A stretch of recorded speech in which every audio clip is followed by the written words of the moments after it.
విశాఖ ఉత్సవ్లో భాగంగా నిర్వహించిన boat race పోటీలు ఉత్సాహంగా సాగాయి. బంగమారిపేట వద్ద ఏర్పాటు చేసిన ఈ పోటీలను జిల్లా కలెక్టర్ ఎంఎన్ హరేందరి ప్రసాద్ తో కలిసి భీమిలి ఎమ్మెల్యే గంటా శ్రీనివాసరావు ప్రారంభించారు. సమీప గ్రామాలకు చెందిన మత్స్యకారులు ఈ పోటీలో పాల్గొని తమ ప్రతిభను కనబరిచారు. నాన్ మెకనైజ్డ్ బోట్ల రేసు చిప్పడ ఉప్పుగల్లి తీరం నుంచి ప్రారంభమై భీమిలి జోనల్ కార్యాలయం వరకు సాగింది. 2 విభాగాల నుంచి ప్రథమ, ద్వితీయ, తృతీయ స్థానాల్లో నిలిచిన విజేతలకు ఈ నెల 31వ తేదీన ఆర్కే బీచ్ ప్రధాన వేదిక వద్ద జరిగే ముగింపు వేడుకల్లో బహుమతులు అందజేయనున్నారు. ఈ పోటీలను మత్స్యశాఖ, టూరిజం, క్రీడా విభాగం సంయుక్త ఆధ్వర్యంలో నిర్వహించారు.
ఆదేశాల మేరకు విశాఖ ఉత్సవ కార్యక్రమాలు 24వ తారీఖు మొదలుపెట్టి 31వ తారీఖు దాకా విశాఖపట్నం నగరంలో, అదేవిధంగా భీమిలి నగరంలో మనము నిర్వహిస్తున్నాము.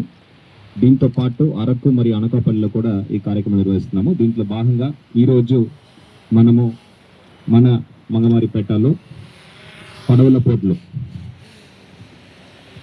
మోటరైజ్డ్ బోట్స్ ద్వారా 15 టీంలు పాల్గొనే ఈ పడవల పోర్టులు మనం నిర్వహిస్తున్నాము. దీంతో పాటు మాన్యువల్గా పడవలు నడిపే విధంగా కూడా కార్యక్రమాలు నిర్వహిస్తున్నాం. దీంతో పాటు కల్చరల్ యాక్టివిటీస్ కూడా నిర్వహించడం జరిగింది. నిన్న మొన్న భీమిలి టౌన్లో నిర్వహించడం జరిగింది. ఈ కార్యక్రమానికి ముందు నుంచి ప్రోత్సహిస్తూ సహాయ సహకారాలు అందిస్తున్న గౌరవ మాజీ మంత్రివర్యులు స్థానిక ఎమ్మెల్యే ధన్యవాదాలు తెలియజేస్తున్నాను. Thank you sir. On behalf of the district administration sir, మీ కృషితో మనము ఈ కార్యక్రమం నిర్వహిస్తున్నాం సార్. సో ఈరోజు తమరు రావడం కూడా చాలా సంతోషం సార్.